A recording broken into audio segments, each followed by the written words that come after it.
Okay. So in last class, we have discussed the law of conservation of linear momentum.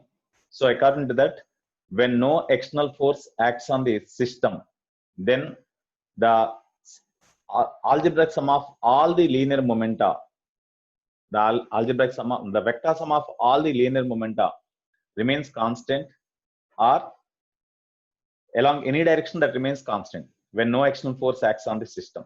So when no external force acts on the system, the total momenta of all particles in a system remains constant or conserved. That is the law of conservation of linear momentum. Okay. Pranav, what is your doubt? Pranav K. What is your doubt?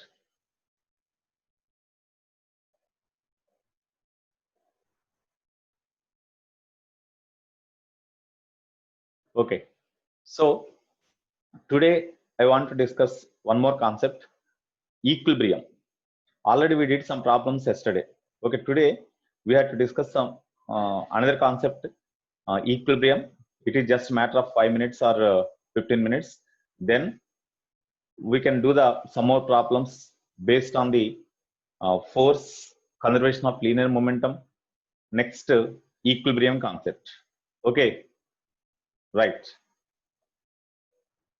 So equilibrium concept.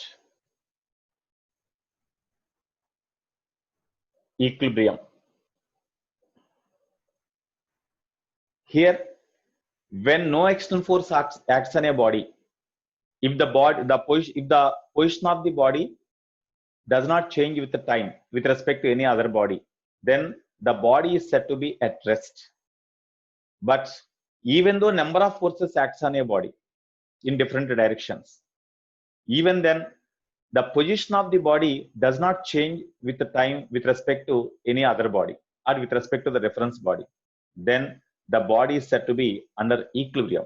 That means whenever the body is under equilibrium, the net force acts on the body is zero. That means forces acts on them, but all the forces keeps the body in at rest, keeps the body under equilibrium. That means net force is zero. Even the number of forces acts on a body, if the net force acts on a body is zero, then the body does not change its motion, state of motion. That's why the body is said to be under equilibrium. Whenever the body is under equilibrium, the body may be at rest, body may be in motion also.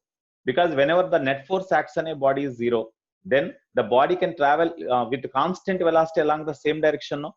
That's why under equilibrium, the body may be at rest or moving with uniform velocity. In that case also, the body is in motion, the net force is zero. Okay, here, so whenever the body is under equilibrium, then net force acts on a body is equal to zero.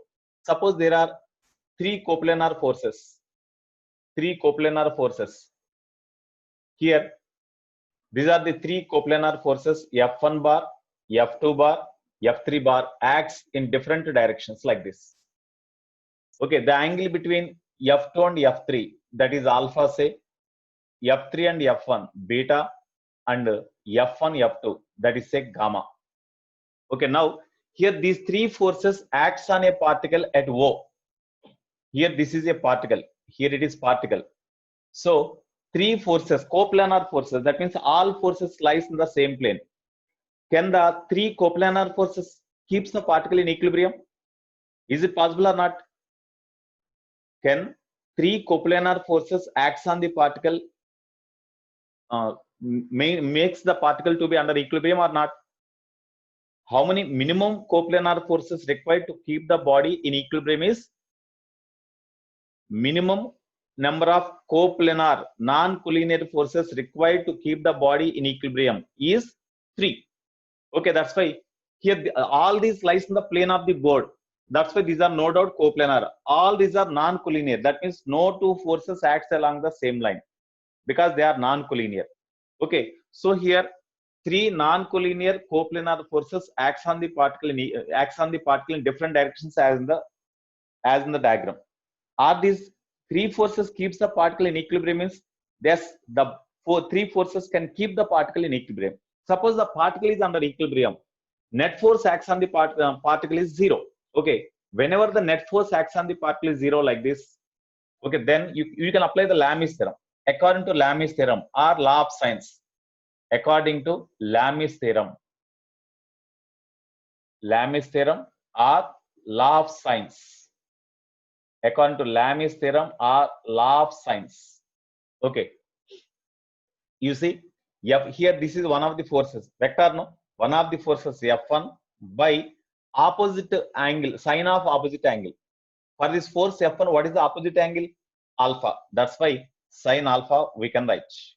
Okay, this is equal to F2 by magnitude of this F2 bar, that means F2 by opposite angle, sine of opposite angle means sine beta, is equal to F3 by opposite angle means opposite angle for this is gamma, so sine gamma. So we can write this relation. Already I said in Lami's theorem. In Lami's theorem or law of science I said. Okay. Yeah, we can break the, here we can break the forces, this F2, F3 along x-axis and y-axis. We have to we can write the components, and we can write the net force along y-axis 0, net force along x-axis also 0. If you know the angles like this, then we can write like this also. Okay, one example we will see. Here it is example 1. One more example we will see. Example 2. Okay, here suppose there is a simple pendulum. Simple pendulum. Suppose here there is a simple pendulum. Here you take a light inextensible string and fix the one end of the string to the rigid support. Here it is the rigid support. One end of the string you fix here, and at the other end you suspend a sphere having certain mass. That sphere is also called as the bob. Okay, such arrangement is called a simple pendulum. Okay, now you release the bob of the pendulum, then the simple pendulum is like this. The simple pendulum is like this. Now you apply the horizontal force on the bob of the pendulum towards right. Then the bob displaces from this position, and the bob of the pendulum or the bob of the pendulum comes to equilibrium at this position. Whenever the bob is under equilibrium at this position, what are the forces acts on the bob means here horizontal force is applied in this direction. Okay, now what are the forces acts here? Actually, this is the pendulum. When horizontal force is applied on the bob displaces from this position, and whenever the bob reaches the position here, so that the bob of the pendulum makes an angle theta with vertical, then the bob is under equilibrium here. That means continuously this force is acting. Okay, now the bob is under equilibrium for this horizontal force applied on the bob. Okay, whenever the bob is under equilibrium, what are the forces acts on the bob? What are the forces acts on the bob of the pendulum?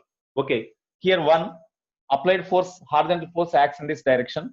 Then weight always acts vertically downwards direction. No?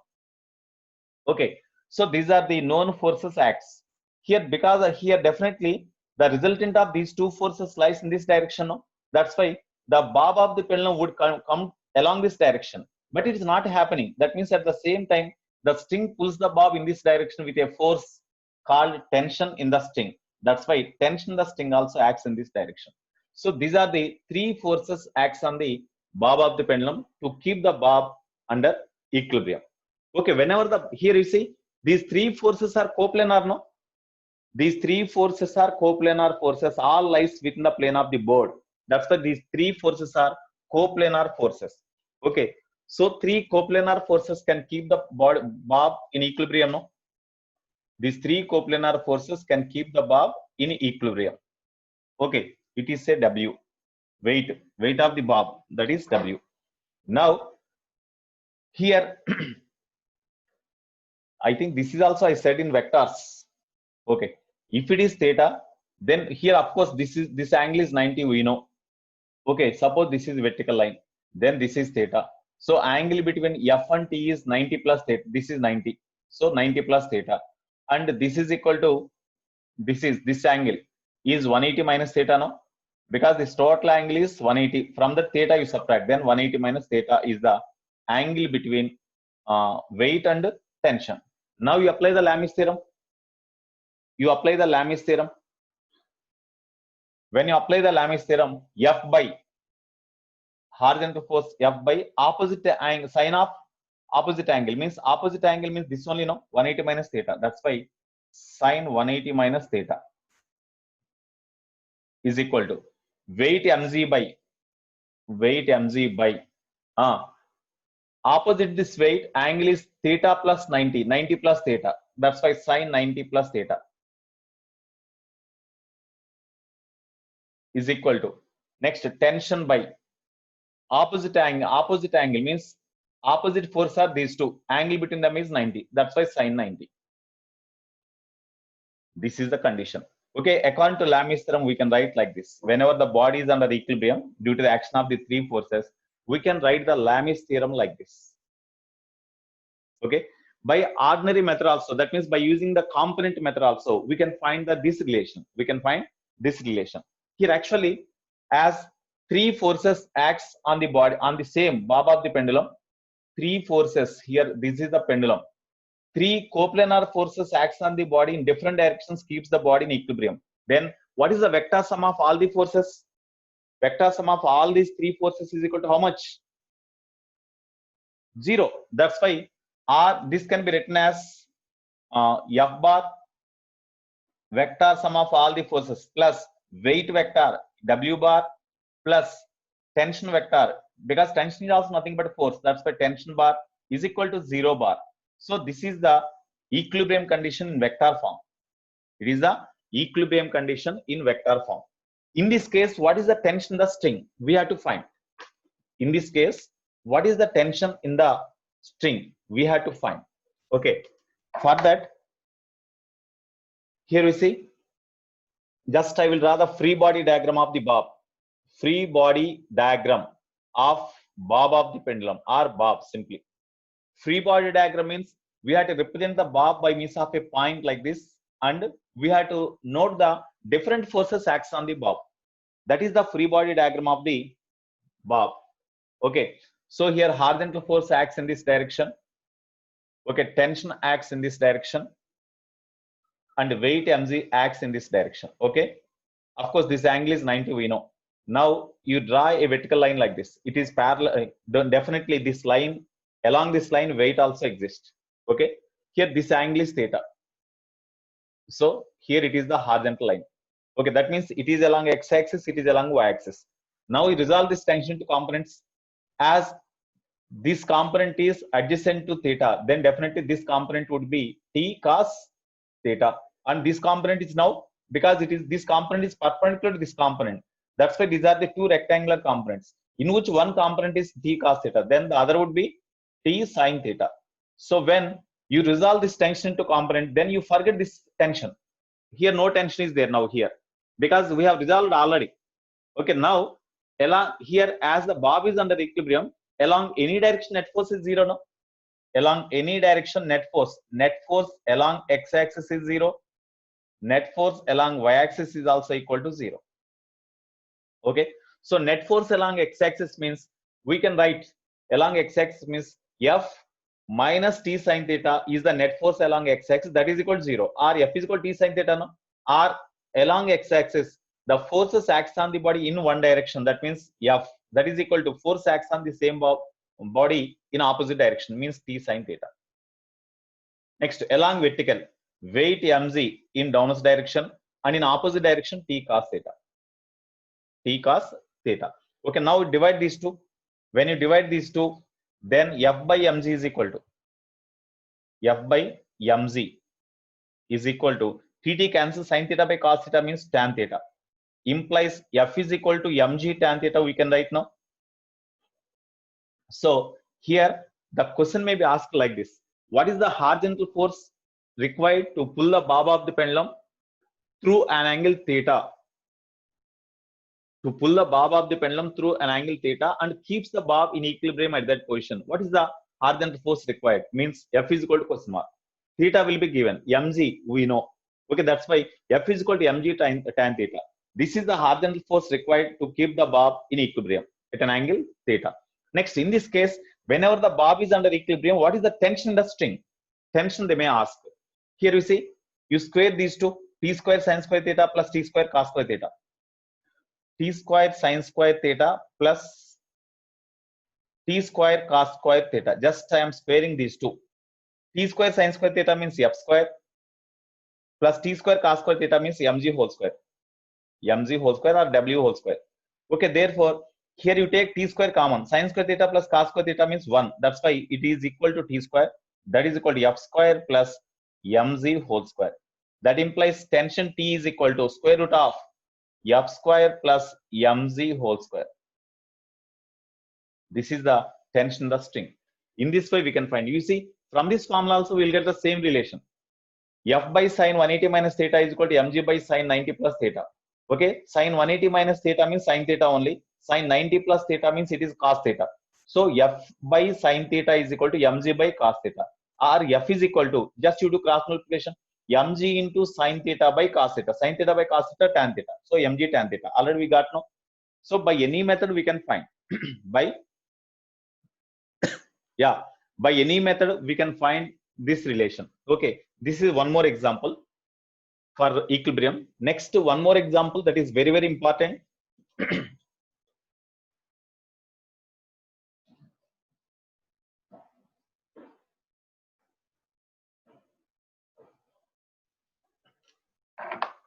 One more example. It is important for advance also. Okay, suppose there are two smooth inclined planes. There are two smooth inclined planes. Of course, it is the horizontal surface. There are two smooth inclined planes at an angle 37 between them. OA and OB. OA and OB are two smooth inclined planes. OA and OB are two smooth inclined planes. Two smooth inclined planes. Okay. Here angle made by this inclined surface OA with horizontal, that is also equal to 37. That is given in the diagram. In the problem it is given. Okay, now in between these two, here this is one inclined surface. This is another inclined surface. These are two smooth inclined surfaces. In this, here in this groove, in between two inclined surfaces, suppose a ball or a sphere is kept. A sphere is kept. Then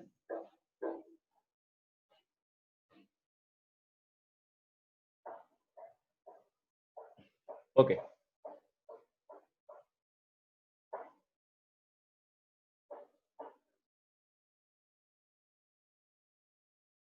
A sphere is kept like this. Is the sphere is under equilibrium or not if you keep like that? If you keep the sphere like this between the two these inclined surfaces are rigidly fixed. There is no motion. So when you fall, you keep the sphere in between the two inclined surfaces. Is the inclined, this sphere is in equilibrium or not? It is in equilibrium. Okay, now it is in equilibrium.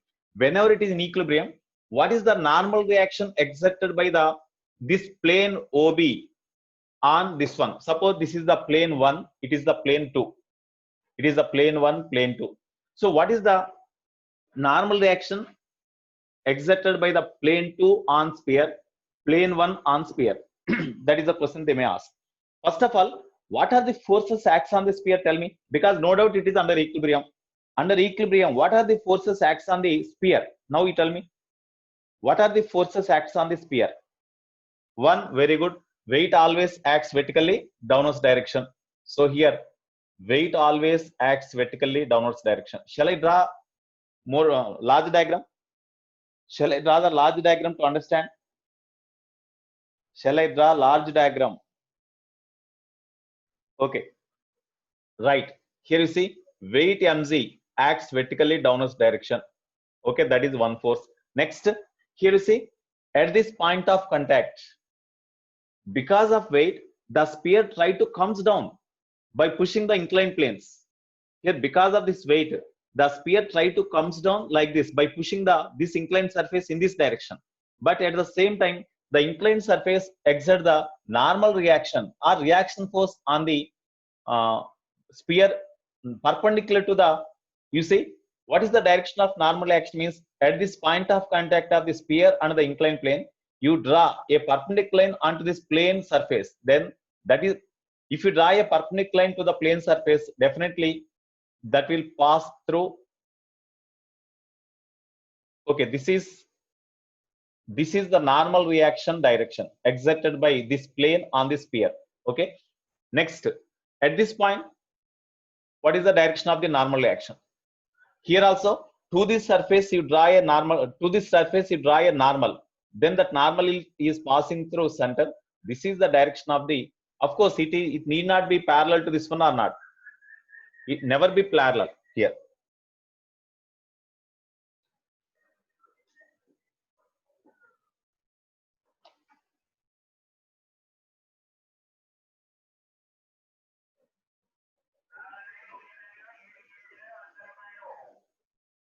This is N2. Okay, now you see there are just you, okay, these are here on the sphere. What are the forces acts at the center of the sphere or on the sphere? What are the forces acts? N1 act in this direction, N2 act in this direction, Mg act in this direction. So as these, are these forces are coplanar or not? Are these forces are coplanar or not? No doubt, as the sphere is under equilibrium, definitely these forces are coplanar. Otherwise, there is no possibility to keep the body in equilibrium. That's why no doubt they are coplanar. So when three coplanar forces, any other force acts on them? Any other force acts on the sphere? No. Okay, now whenever three coplanar forces keeps the sphere in equilibrium, what is the relation among them? To find the relation among them, we need the angle between N1 Mg, Mg N2, N1 N2. We need the angles. Okay. So here you see,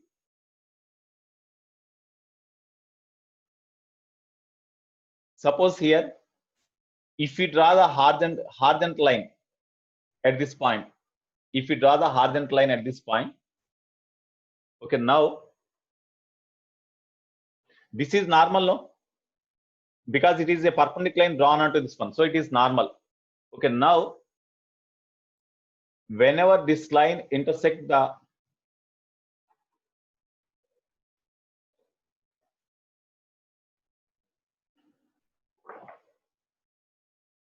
this is the direction of N2. Okay, it is the inclined plane.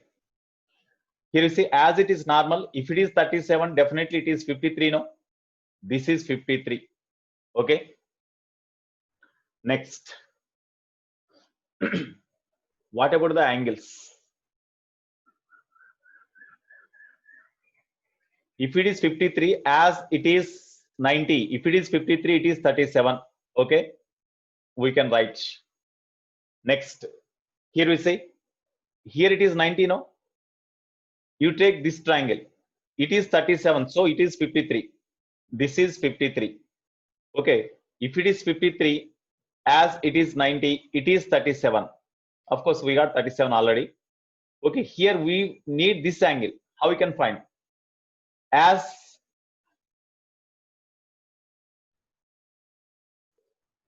how we can find this angle? Tell me. Okay, you see, if it is 53, it is 37. It is 37. Okay, as both are here, no, it is vertical. These need not be perpendicular. We cannot say they are perpendicular or not. Okay, how we can find this angle? If you know this angle, then we can have the solution. Okay.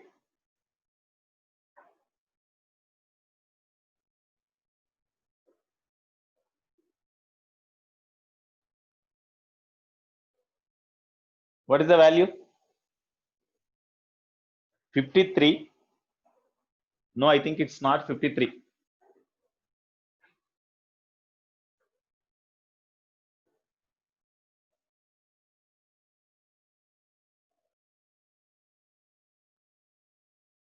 I think that is also 37. That is also 37, I think. Here, what about this value? As it is the intersection of two lines, no, so that's why it is 37. Okay.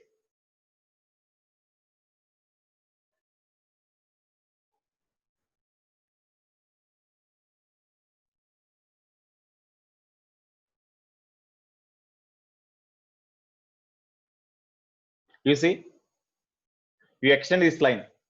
It is 37, so it is 53. It is 53. Okay. You see, it is 37. It is a vertical line, no? That's why definitely here it is 90. Then if it is 37, it is 53. So as intersection of two lines, it is 53. In this right angle triangle, because it is normal line, it is vertical line. So in this right angle triangle, if it is 53 and it is 90, this is definitely 37 degree. This is 37. Okay. Now we have written the angles. Now you tell me here, just I will draw n1, n2 weight separately. So here, this is the center of the sphere. n2 acts in this direction. n1 act in this direction. Just I am drawing these forces. Three coplanar forces acts on the body. Here I am drawing weight mg in this direction. Okay, now what about the angles? Here this angle is, here it is n1, no? Here it is n1. So suppose what about the angle between these two, n1 and n2? Tell me. What is the angle between mg and n2? mg and n2 is equal to 37 plus 37, 74, no? So this is 74 degree. Here not, these are not, it is not horizontal. In some other direction it is there. Of course, diagram is not properly. That's why here angle between n2 and n1 means 37 plus 37 means 74, no? That is okay. Next, what is this angle? Angle between n1 and n2. Because this total, it is one straight line. The total angle here is 180. In which you subtract 37, then you will get the remaining angle, no? That's why that is equal to angle between n1 and n2. So angle between n1 and n2 is equal to 180 minus 37. 180 minus 37 means what? 143, no? 143 degree. 180 minus 37 means 143. Okay. What about this angle? Here you see, this is straight line. The total angle is 180. From that you subtract 37. Then that gives the angle between n1 and 37, no? N1 and mg, no? So that is also equal to same 143. So 143. These are the angles. Now you apply the Lami's theorem. You apply the Lami's theorem here. n1 by sine 74 degree is equal to n2 by sine 143 is equal to weight mg by 143, sine 143. So this is the relation among the forces. Okay. Now what about n1? What about n1? n1 is equal to mg into sine 74. Just I made this n1 by sine 74 equal to mg by something, because mg will be given. So mg sine 74 by sine 143. Sine 143 can be written as 90 plus 53, no? Sine 143 can be written as sine 90 plus 53. Okay. This is equal to mg into sine 74 by here. Sine 143 means sine 90 plus 53 we can write now. This is equal to mg into what about the sine 74 value? What about sine 74 value? It can be written as, you see, sine 2 into 37 degree, no? Sine 2 into 37 degree by sine 90 plus 53 means cos 53. That is equal to mg into sine 2 theta. Sine 2 theta can be written as 2 sine theta cos theta, no? Can we write like that or not? Sine 2 theta can be written as, okay, sine 2 theta can be written as sine theta, 2 sine theta cos theta we can write. So 2 sine, actually since sine 2 theta is equal to 2 sine theta into cos theta. Okay, 2 sin theta means 37 into cos 37 by cos 53. Okay, now we substitute the data.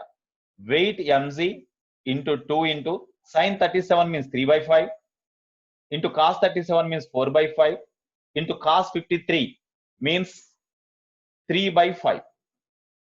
This 3 by 5 cancel now. Okay, therefore remaining is 2 mg here, these two cancel. 2 into 4 8 mg by 5 no. So this is n1 value. It is the normal reaction exerted by this first inclined surface on the sphere. So the normal reaction exerted by first inclined surface on the sphere is equal to mg sin 47, sorry, mg sin 74 by cos 53 is given. Okay, if you simplify them, you will get like this. Okay, next, what about n2? What about n2? And from this, yeah, here you see sin 43 cancel. So n2 is equal to mg only, no? And n2 is equal to weight mg. That means the normal reaction exerted by second inclined plane on the sphere is equal to weight of the sphere only. In this way we have to do. I think you can do now. Okay, we'll do some problems also. Smooth incline, okay, very good. Here smooth inclined plane, rough inclined plane means, you see, this sphere try to comes down like this because of its weight. As weight pulls the sphere in downwards direction, the sphere try to comes down. At the same time, at the point of contact here, if it is rough surface, here this point of contact try to slides down. Then the friction between these two opposes the motion of this point of contact downwards, and friction will act in this direction. If it is a rough surface, friction also, here friction must be taken into consideration. If it is rough, as we have given smooth, then there is no friction. That's why only normal actions and weight only acts on the sphere. Okay, right. Now we'll do some problems. Shall I write this one? Shall I raise this one? Okay, right. Okay, now we'll do some problems.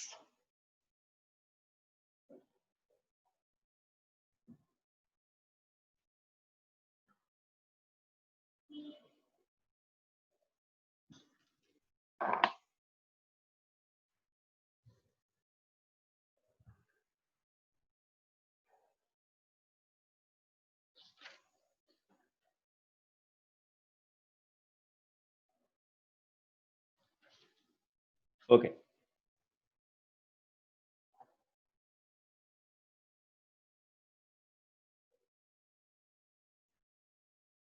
Yeah, normal action is obviously contact force only, one of the contact forces.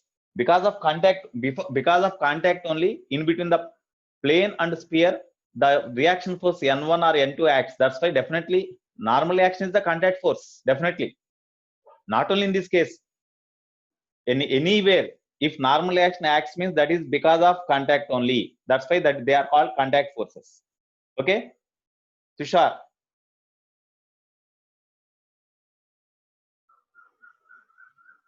Okay, now we'll do some problems.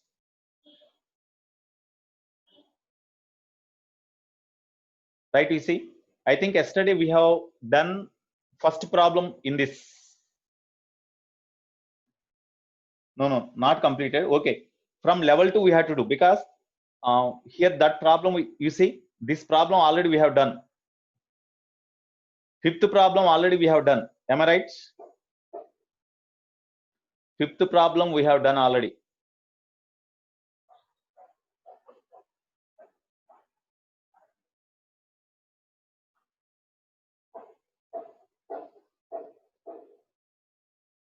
Okay, fifth problem we have completed. Next, what about this problem? First problem in level 2. First completed in level 2. Okay, very good. Okay, first also completed. Next we have to see the second problem in this. You read the second problem first. So in exercise lecture sheet exercise 1, exercise 1, level 2. In lecture sheet exercise 1, level 2, page number 140. Okay, problem number 2.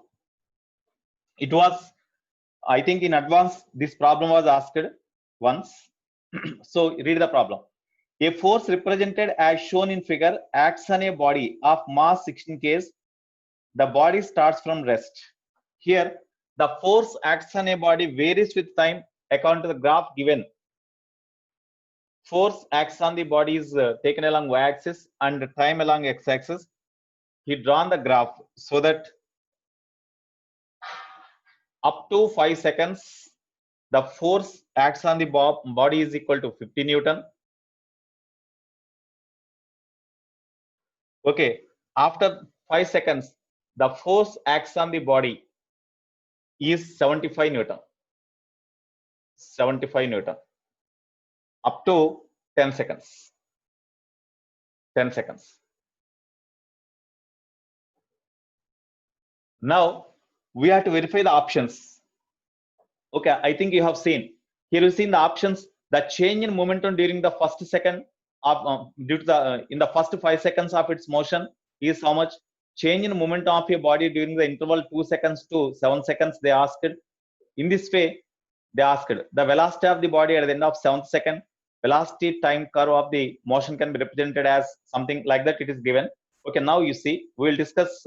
We have to verify the options here because it is a multi-option question. Now we have to verify the options. Okay, so here are these A, B, C, D are correct or not? We have to check. Okay, first option A we have to see. Here the change in momentum during the first 5 seconds. In first 5 seconds, force is constant. No, that's why change in momentum delta P is equal to, in this first 5 seconds, the constant force into time interval. That is the change in momentum. No, because force is equal to change in momentum by time, or change in momentum is equal to F into dt. No, in first 5 seconds, as the force is constant here, constant force into this time interval 5 minus 0 means 5. That is the change in momentum in first 5 seconds. Constant force 50 into time interval 5 minus 0. That's why 250 Newton second is the change in momentum or impulse. Impulse received. So here 250 Newton second is given. That's okay. So option A is correct. Next B, change in momentum of the body during the interval 2 seconds. So in the interval 2 seconds less than t less than 7 seconds. Less than 7 seconds. What about the change in momentum of the body during the interval from 2 to 7 seconds? 2 to 7 seconds means 2 seconds is here. It is 2 seconds. 7 seconds means that 7 seconds lies here. 7 seconds. Between 2 to 7 seconds, whatever the change in moment, between 2 to 7 seconds, what should be the change in momentum? So first of all, between here, suppose in between 2 to 7 seconds, first you find the change in momentum. Between 2 to 7 seconds, you find the change in momentum. So change in momentum between 2 to 5 seconds is equal to, you see, 2 to 5 seconds means here at first for 2 to 5 seconds, 2 to 7 seconds means up to from 2 to 5 seconds, force is this one. This force is a F2, this force is a F1. Okay, here F1 into this one.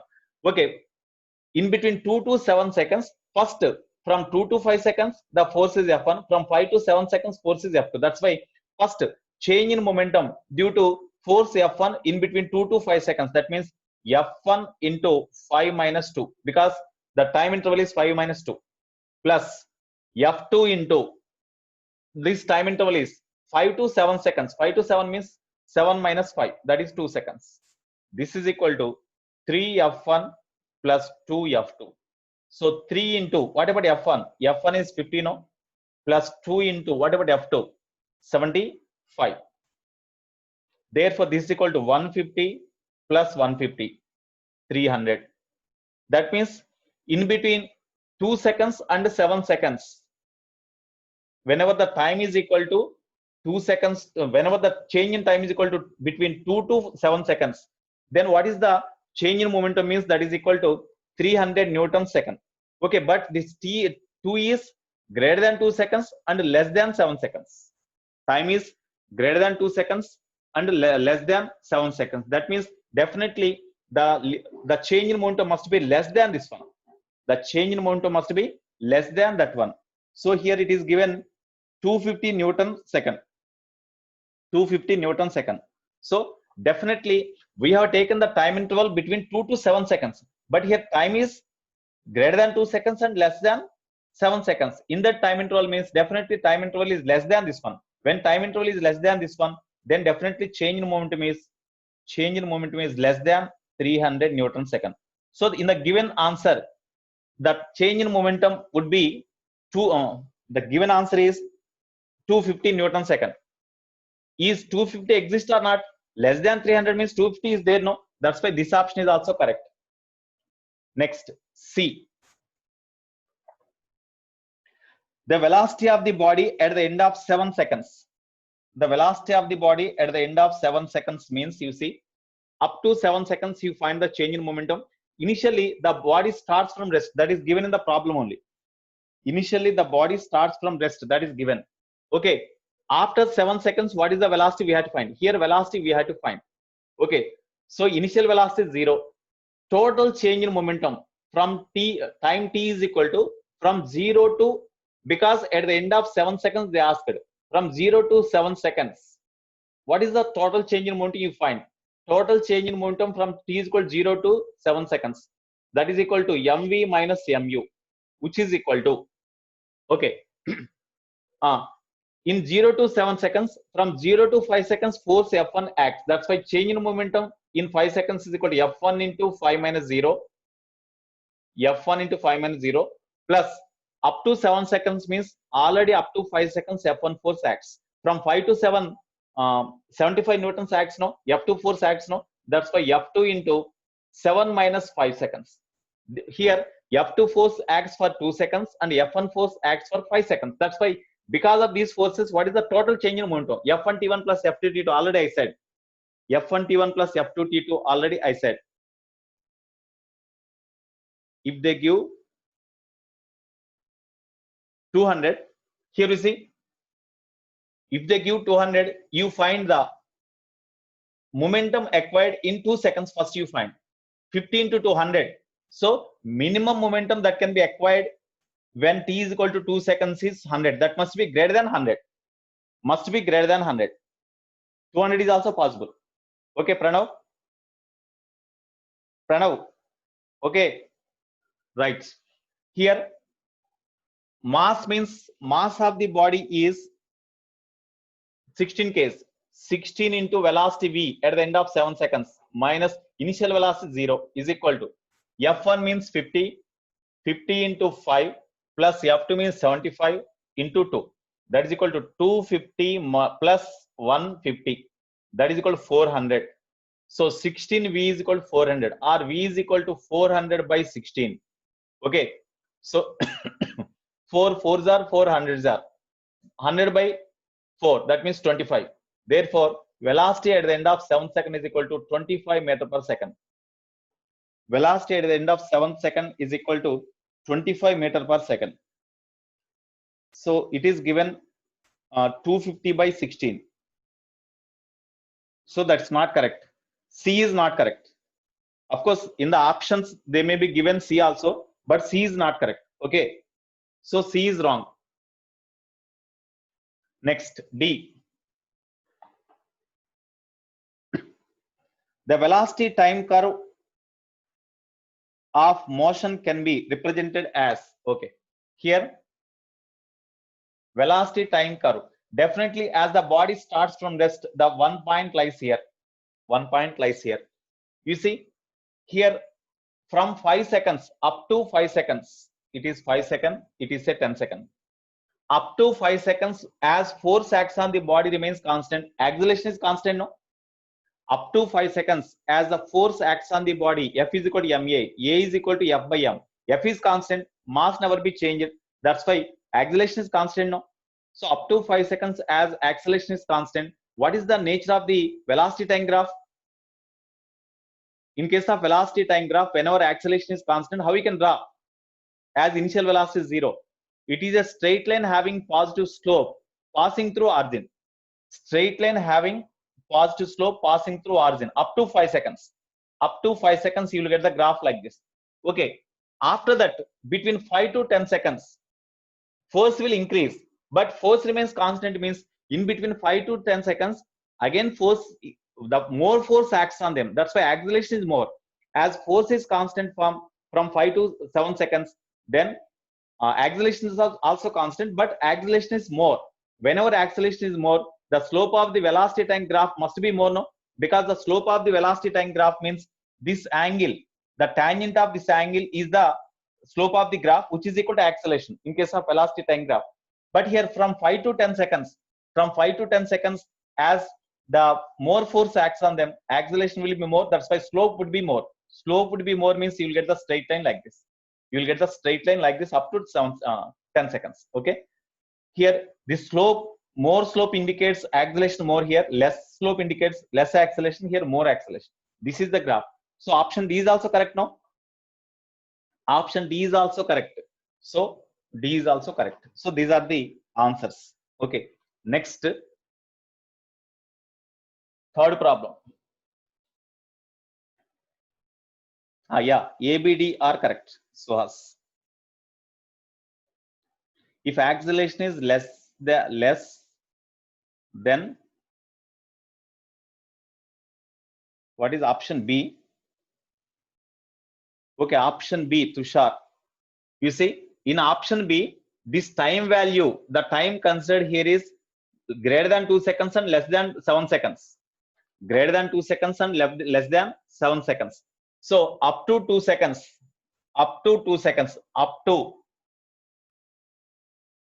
t is equal to change in momentum is equal to, you see, f into t. That means f is constant up to 2 seconds. So 50 into time 2, that's by 100. Okay. That means definitely t is greater than 2 seconds means t is greater than 2 seconds. Whenever it is greater than 2 seconds, definitely momentum, the change in momentum must be greater than 100. Change in momentum must be greater than 100. Okay. So here, when time t is, that may be 6 seconds, time t value may be 7 seconds, 6 second, 4 second, whatever it may be. 6 second, 4 second, whatever it may be. Okay, Tushar.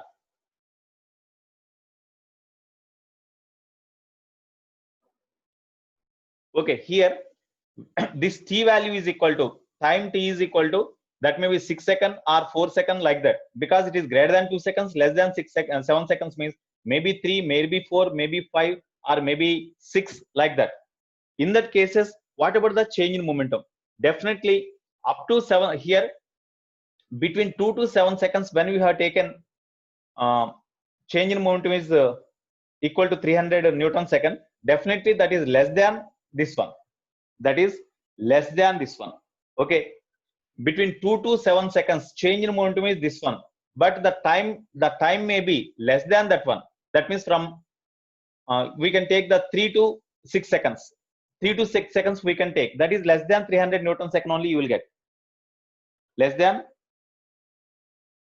300 Newton second only you will get. That's why in option B, the given option B is given 250. That means less than 300 only. So it is possible. Possibility we have to find. Okay. Right. Next, in third problem, the force, the linear momentum of a particle P bar is equal to A into cos kt I cap plus sin kt into minus j cap. It is given. Then A, K are positive constants. Then what is the magnitude of force is? What is the magnitude of force is? Here, in order to find the force, F bar is equal to dP bar by dt, no? As it is given in vector form. In vector form only you do differentiation. Force acts on the body is equal to rate of change in momentum. Here momentum varies with the time according to the equation given like this. Then force vector is equal to rate of change in momentum. So F bar is equal to, you see, you differentiate this one. A is constant, you keep aside, into differentiation of cos kt.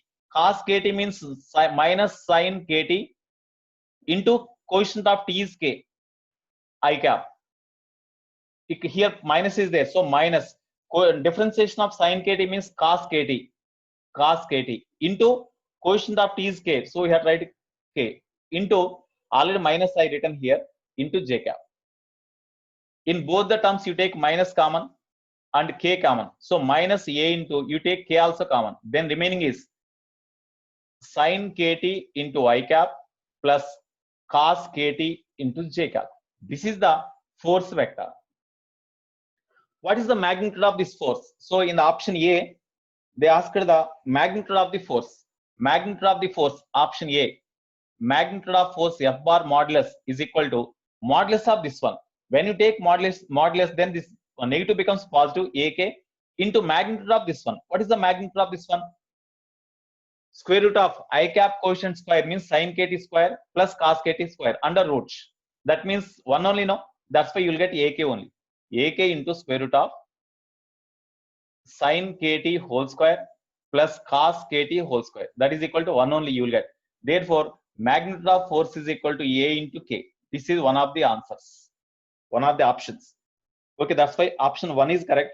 The angle between force and linear momentum. Already we got the force vector like this, and momentum vector like this. Then to find the angle between them, you find the cross product, dot product, because dot product in between the two force vector and momentum vector, they asked the angle. That's why F bar dot P bar is equal to Fp cos theta, we can write now, or cos theta is equal to F bar dot P bar by F into P. So first you find the dot product between these two. Here F bar dot P bar means, F bar means this one, P bar means this one. First, these are the scalars, these are the numbers. So directly you write minus AK into A, you keep aside. Then dot product between these vectors. Okay, dot product between these two vectors means I cap, okay, this one, sin kt, you see I cap dot I cap means 1. That's why only you have to multiply these two, sin kt into cos kt. So here sin kt cos kt we have to write sin kt into cos kt, sin kt cos kt. Okay, next here j cap coefficient is cos kt plus cos kt. Here j cap coefficient is minus sin kt, so minus sin kt into cos kt, sin kt into cos kt. This becomes 0, that's why it is equal to 0. So cos theta is equal to 0, no? Then theta is equal to 90 degree or pi by 2, 90 degree or pi by 2. So angle between force vector and momentum vector is 90. So option B is also correct. Of course, when B is correct, C is not correct. Next, angle between acceleration and velocity vector. D option, angle between acceleration and velocity. Tell me, what is the angle between acceleration and velocity? Angle between acceleration and velocity is how much? Option D, angle between acceleration and velocity is equal to question mark.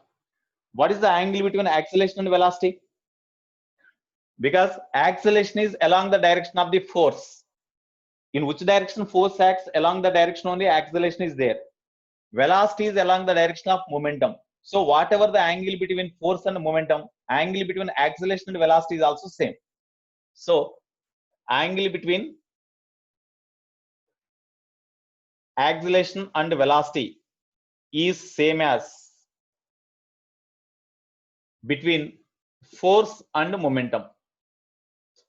Force and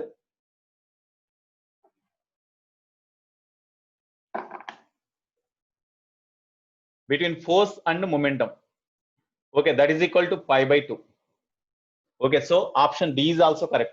Option A is correct. Option B is correct. C is not correct. And D is correct. Okay. Next, very, very important. Fourth problem is very, very important. Comprehensive. That model is very, very important.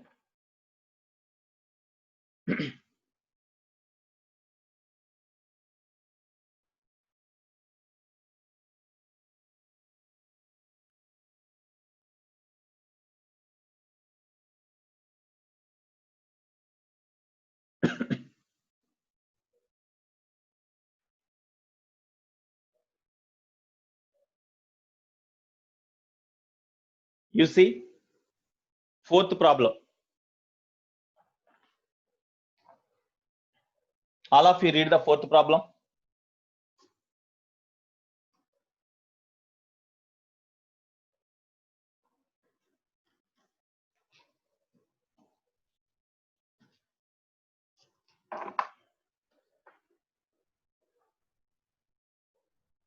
Comprehensive model. So passages will be given and some questions are given under passage. We have to answer the questions. A ball of mass m is thrown with a speed of v0 towards a bat. It rebounds along the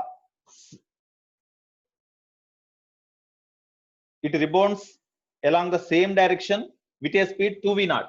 Okay. Here one ball is thrown towards the bat with a velocity v0, and after it is hit by a bat,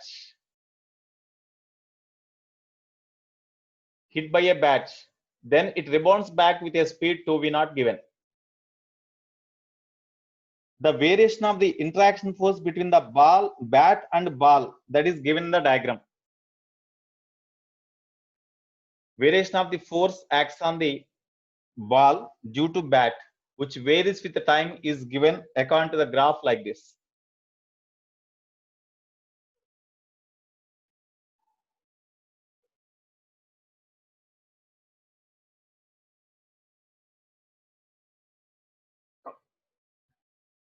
Okay, now we have to answer. Have you seen the question?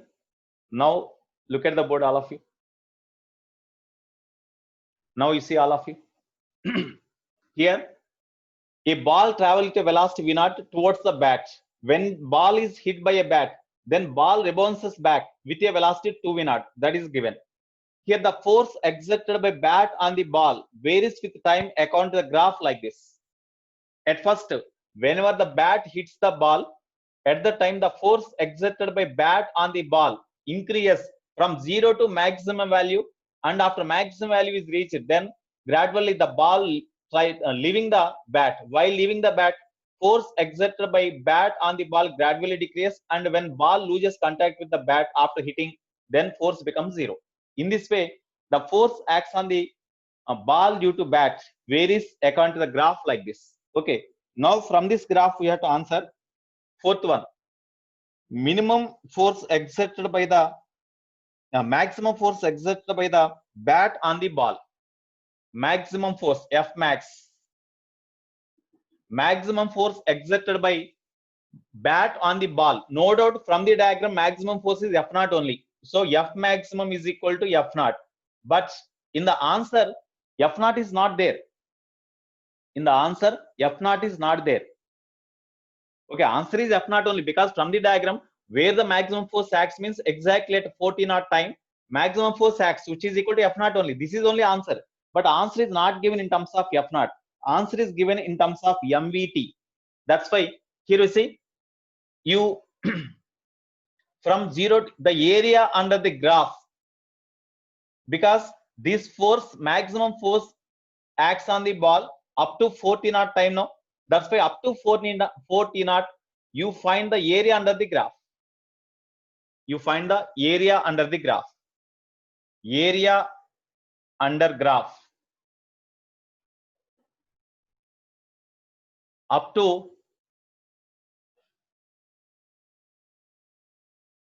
area under the graph up to 40 time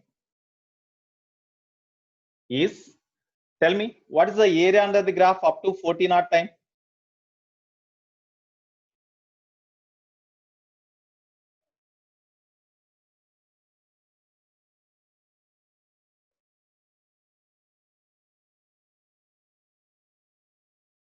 What is the area under the graph up to 40 time? Here, this part. Okay, that's equal to half into base means 40 height means F0. That is equal to change in momentum. That is equal to change in momentum. Okay, change in momentum is equal to how much?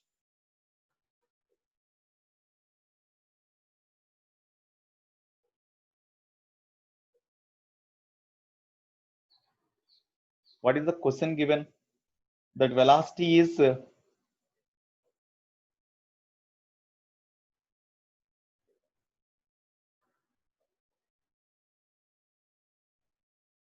rebounds with the same speed is given. It rebounds with the same speed. You see problem? You see one's problem? It rebounds with, you see here, it rebounds along the same, it rebounds along the same direction with the same speed, not 2v0. It is v0 only. Okay, that is v0 only. It rebounds with the same speed. It rebounds with the same speed. Okay. Now, what about the maximum force exerted?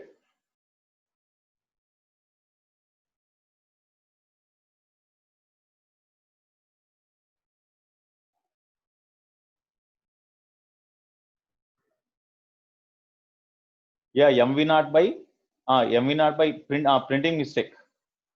Some printing mistake is there here.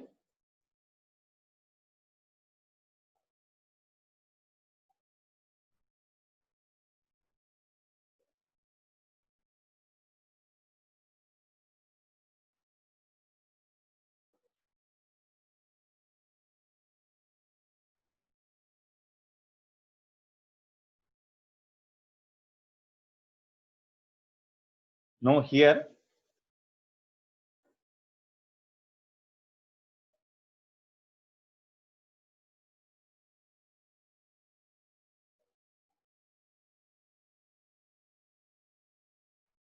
right, okay, it is 2v0 only, right? Here in the diagram, in the problem, it is 2v0 only. Okay, 2v0 only. So we need the maximum force. Okay, area under the graph, you find area under the, because after 60 knot time, as the ball leaves the bat, its velocity becomes 2v0 in opposite direction. Its velocity is 2v0 in opposite direction after ball leaves the bat. After what time ball leaves the bat? After 60 knot time. So up to 60 knot time, you find the area under the graph. Area under the graph up to 60 knot time. So half into base 60 knot, base 60 knot into height means f naught. That is equal to change in momentum, delta p. So here this is equal to 3 f naught t naught is equal to delta p means final momentum. Final momentum is in opposite direction, no? So you take that as the reference, because force exerted by bat on the ball is in this direction. Okay, so along the same direction final momentum is there. That's why 2v0 minus m into 2v0. Mass of the body is how much? Mass of the body is m only. Okay, m into momentum 2v0. So minus initial momentum. Initially velocity is in this direction, so opposite direction. So minus m into v0 is the initial momentum. Therefore, 3 f naught t naught is equal to 3 mv0, no? 3 mv0. So here 3 cancel. Therefore, they asked f naught only. Therefore, f naught is equal to mv0 by t naught, no? mv0 by t naught. This is the maximum force acts on the body. F max. It is the maximum force on the body. Okay, because in the diagram f naught is the maximum, no doubt, but answer is not given like that. In terms of m v naught is it given. That's why we had to do like this. Okay, next problem, fifth problem. Average force exerted by the bat on the ball. Average force exerted, they asked it. Average force exerted is equal to, you see, average force is equal to question mark. Because of this average force acts on the body for 60 knot time, the total change in momentum is equal to this one. Because of average force, suppose here up to 60 knot, the force varies like this.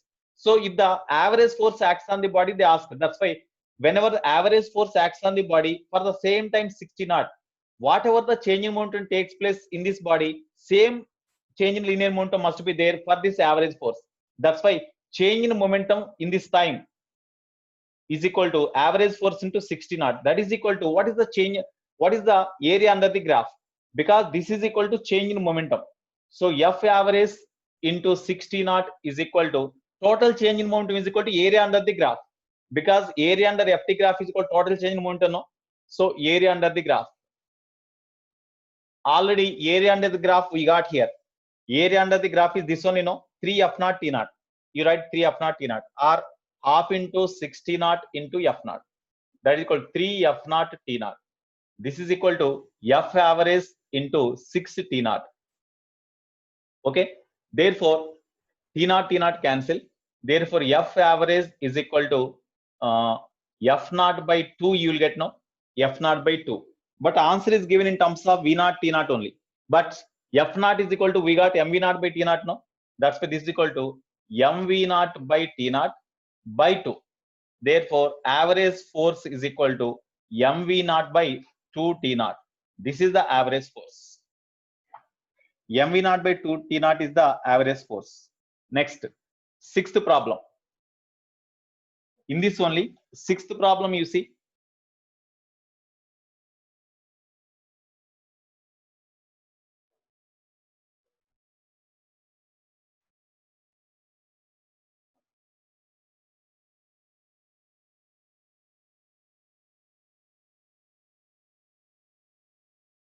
Okay, sixth problem here is not there. Okay, listen. Sixth problem is the speed of the ball at the instant the force acting on the ball is maximum. At this point, what is the speed of the ball? VA. That is called question mark. VA they asked. When the force acts on the ball is maximum, that means at this point the force is maximum. At the time, what is the velocity of the body? They asked. As the velocity of the body is asked at this point, up to this only you find the change in momentum. Okay.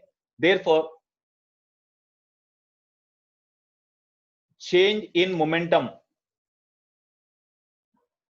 up to this point means 40 knot time, up to 40 knot time. So area under the graph is equal to change in momentum. Area under graph is equal to change in momentum. Area under the graph up to 40 knot time means half into base 40 knot minus 0 means 40 knot into height F naught. Because this height is equal to F naught now, that is equal to change in momentum. Final momentum minus initial momentum. Final momentum mva minus initial momentum is m into v naught now, because initial velocity of the ball is v naught. That's why initial momentum mv naught. Therefore, 2 2s are. Therefore, 2 F naught T naught is equal to mva minus mv naught, or mva is equal to 2 F naught T naught plus mv naught. This is equal to, answer is given in terms of v naught. That's why F naught must be changed. F naught is equal to mv naught by T naught. No, so 2 into F naught means mv naught by T naught into T naught plus mv naught. So here T naught cancel. So 2 mv naught plus mv naught means 3 mv naught is equal to mva. Mm cancel. So va is equal to 3 v naught.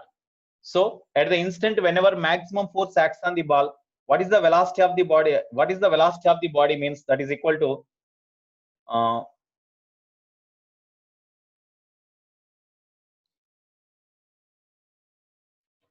we will get, what is the value we will get here?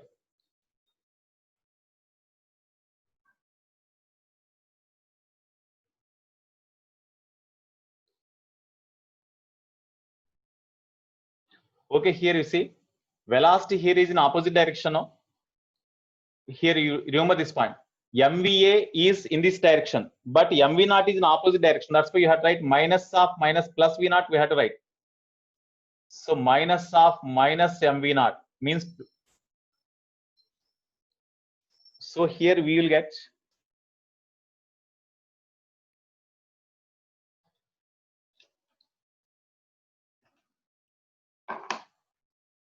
Whenever it hit by a bat, the velocity in this direction, whereas initial velocity is in opposite direction. That's why MVA minus of minus MV naught. Therefore, MVA is equal to 2 F naught T naught minus MV naught. 2 into F naught means this one. MV naught by T naught. into already existing T naught minus mv naught. So here T naught cancel. 2 mv naught minus mv naught means simply mv naught. Here it is m into Va. Mm cancel. So Va is equal to V naught. Va is equal to V naught. This is the velocity of the body, velocity of the ball when it rebounds at the instant whenever maximum force acts on the body. Okay.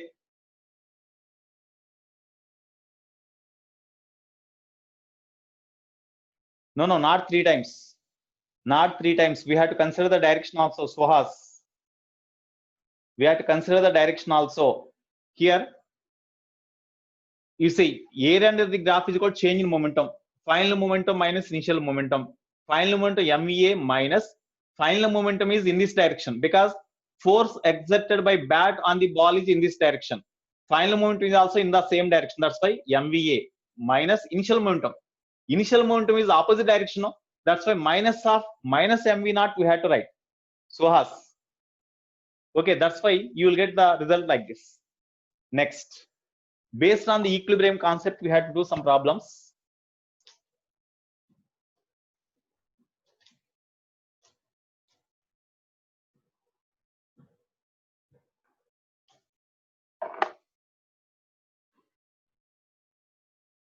Okay, exercise 2, level 1. Exercise 2, level 1, page number 141. Problem number 1. Okay. I think these problems are not in the assignment. So I will read the problem, listen carefully. Okay.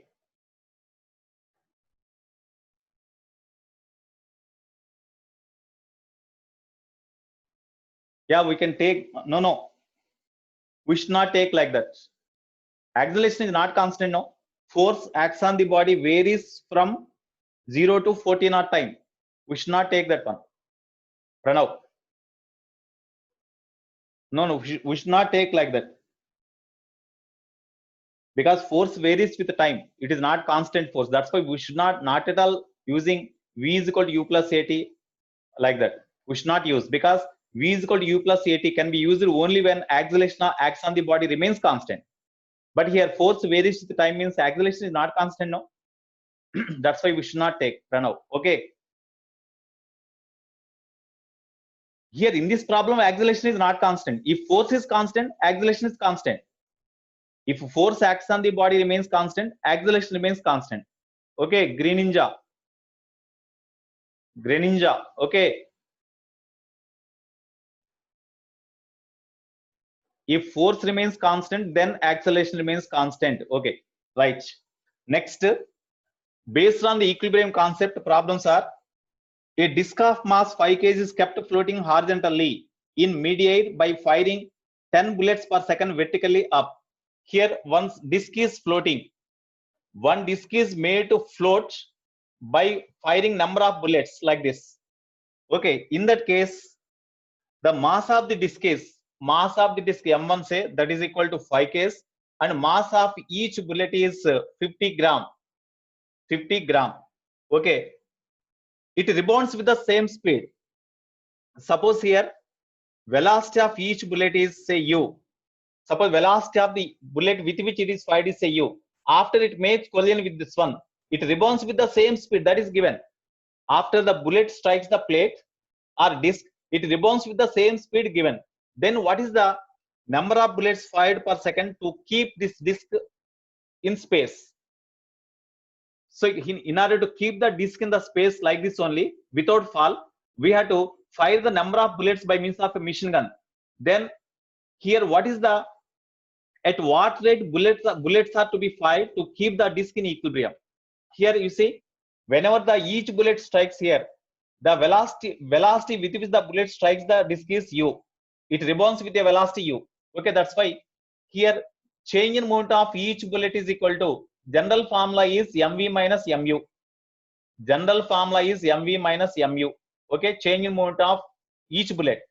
N bullet strikes the disc. That's why total change in momentum of all the bullets is this one in a time t seconds. then total change in moment of all bullets by time is the rate of change in moment of all bullets. That is equal to force exerted on the bullets. Okay, or this is equal to force exerted by bullets on the disc.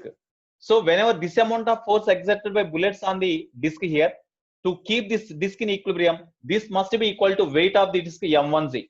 Here mass of each bullet is considered as m2, no? So m2. Now you substitute the data. Here n into number of bullets. Number of bullets per second fired is n by t directly given. 10 bullets per second given. 10 bullets per second. Number of bullets fired per second is 10 given. That's why n by t is equal to 10 into mass of each bullet 50 gram. 50 into 10 to the power of minus 3 kilogram by, okay, n by t directly we have substituted, no? Into v minus u. Here you see, in final velocity in this direction, initial velocity is in this direction. They are in opposite direction. So v u minus of minus u is equal to m1 means 5 k's into g means 10. So they asked the velocity. Therefore, here we say it is 500 into 10 to the power of minus 3 into 2u is equal to 50. 50 tens are. So 2u is equal to 100, no? Because 10 to the power of minus 2. When you write 10 to the power of minus 2 on other side, 10 to the power of 2 you will get, means 100. So u is equal to 50 meter per second, no? So velocity of each bullet is 50 meter per second. It is very, very important problem. I said this concept when bullet strikes the disc or metal plate, it comes to rest or it drops dead. That case I said, but here it rebounds with the same speed. That's why we will get like this. Yeah, 50 meter per second.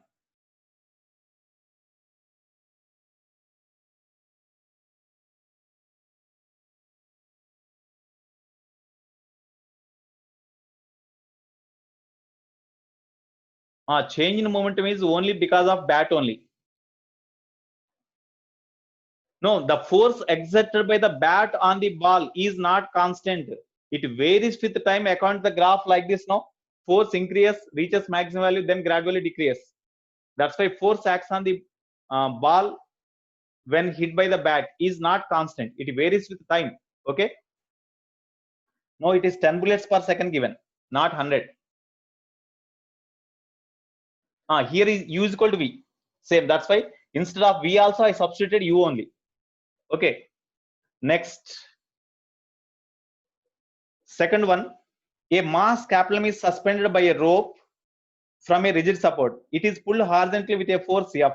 If the rope makes an angle theta with vertical, then tension in the string is dash. Here, that means simple pendulum. Already I said the concept. By applying a horizontal force F, the rope is kept under equilibrium by making an angle theta with vertical like this. What is the tension in the string? They asked. Tension T is equal to question mark. Okay, mass capillum is given. Mass of the bob is capillum. So weight mg acts vertically downwards direction. Now what is the tension in the string? Here we are given F and theta only. It is not given. This is not given. Only F theta is given. What is T they asked. Here you see, resolve this tension into components. Whenever the bob of the pendulum is under equilibrium, then here this angle is theta. So component of this tension is T cos theta and this tension is T sin theta. Whenever it is under equilibrium, along horizontal direction also net force is 0. That means T sin theta is equal to F, no? Just they ask T. T is equal to F by sin theta, we can write, no? So this is only the answer. Otherwise, if M is given, then what is the force F means mg tan theta when they are under equilibrium. Already I said, no? Next, third one. Listen the problem carefully. A pendulum is hanging from the ceiling of a case. When the case is moving up with certain acceleration and when it is moving down with the same acceleration, the tensions in the string are T1 and T2. Okay. Here,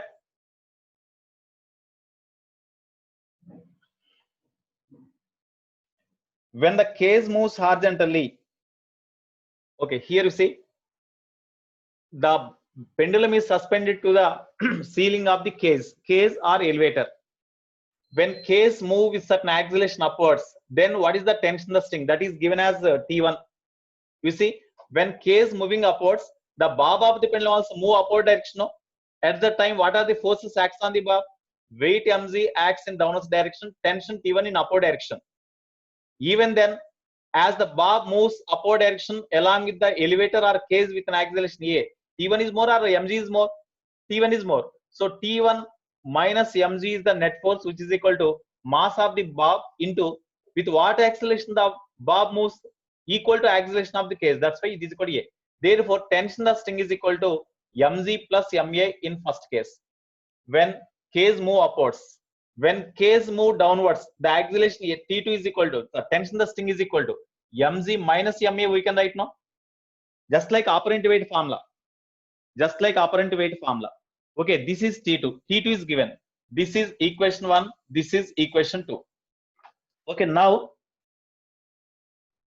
when the case move horizontally, suppose you see, when the case move horizontally like this with the same acceleration, when case move horizontally like this with the same acceleration A, when the case move horizontally with the same acceleration, tension the string is dash.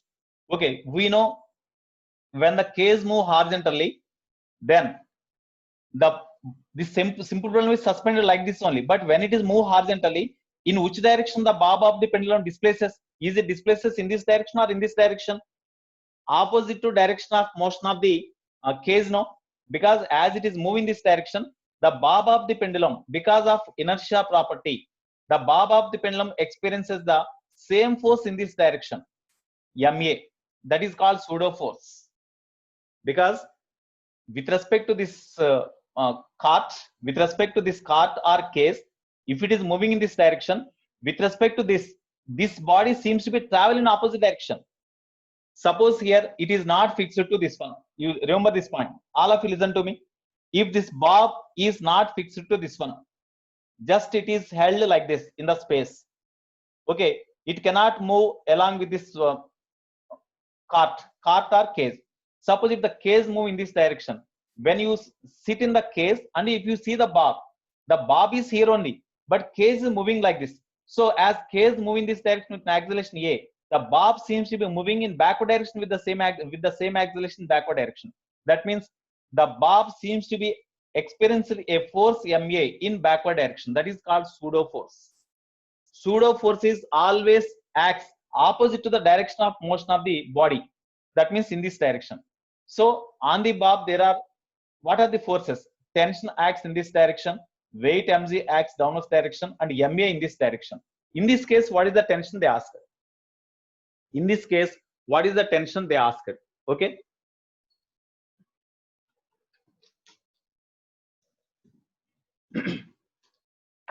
Now tell me, in this case, what is the tension? In this case, what is the tension? The resultant of these two is the tension now. So tension T is equal to, in this case, tension T is equal to, in this case, tension T is given. No, in this case, tension they ask, tension is at T3. In this case, tension is at T3. T3 is equal to whatever the direction, whatever the resultant force of these two that acts in this direction, the equivalent force acts with equivalent force, the string pulls the bob in this direction. That's why tension T3 is equal to equivalent of these two. That means square root of mg whole square plus ma whole square. What about mg and ma? We have to find mg and ma. Okay. In that case, from 1 and 2. 1 and 2. When you add 1 and 2, T1 plus T2 gives what? T1 plus T2 is equal to 2mg, no? So mg is equal to T1 plus T2 by 2. Okay, it is mg value. What about ma value? You subtract them. When you subtract the 2, T1 minus T2 is equal to T1 minus T2. mg cancel. This becomes plus. So 2ma. So ma is equal to T1 minus T2 by 2. Okay. You substitute these values there. Therefore, T3 is equal to square root of mz means T1 plus T2 by 2 whole square is there, plus ma means T1 minus T2 by 2 whole square. Here this is equal to square root of, here you see in the denominator 2 square, here denominator 2 square we can take LCM and we can write outside, then you will get by 2. Remaining is square root of T1 plus T2 whole square plus T1 minus T2 whole square. A plus B whole square plus A minus B whole square. A plus B whole square plus A minus B whole square means A plus B whole square plus A minus B whole square is equal to 2 into A square plus B square, no? That's why square root of 2 into T1 square plus T2 square whole by 2. Therefore, you write 2 also inside only. Answer is given inside only. 2 into T1 square plus T2 square by, when you write this 2 inside the root, then it becomes 4. 2 2s are. Therefore, tension in the third case is equal to square root of T1 square plus T2 square by 2. This is the answer. In this way, answer is given. Okay. Yeah, that only.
Okay. Next we see, find the weight of the suspended body if the tension in the diagonal string is 20 Newton. You see, this is one string. At this point on this string, some force is applied in this direction, that is say F1. At this point, some by means of some force F2, this string is pulled in this direction, and it is, the system is held equilibrium like this. Then what is the weight of the body? They asked. What is the tension, the diagonal string? That means this string, inclined string, that is 20 given. Then what is the weight of the body? They asked. Angle made by this string with horizontal is given 45. Resolve this tension into components. If it is 45, definitely this is 45. Then this component is 20 cos 45, and this component is 20 sin 45 now.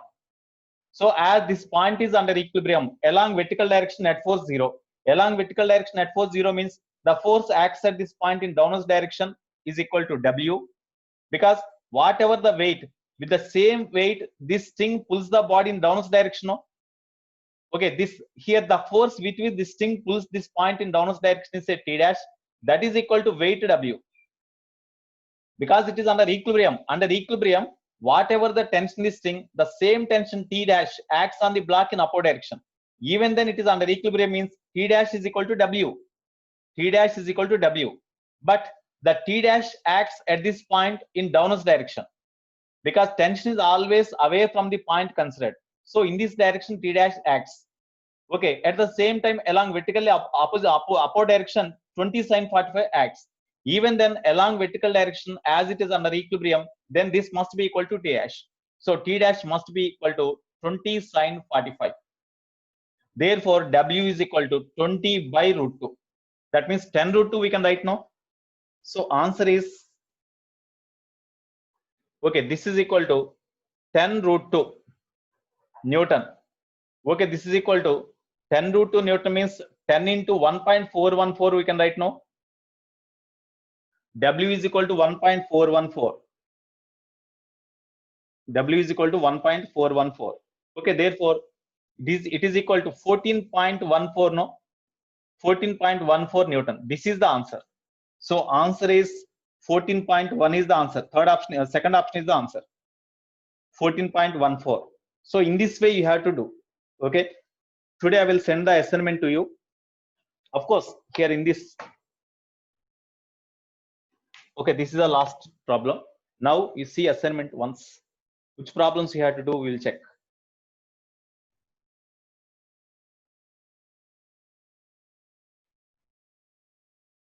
You see these problems are over. Okay, next. You see these problems you had to do. In practice sheet, you had to do these problems. Okay, that's all. These problems you do. If any other problems are there, I will send. Okay, the given problems you do. Right, Nana?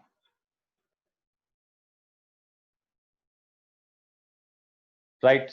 If extra problems are there, I will send the assignment. Okay. Right. Have a nice day. I'm signing out.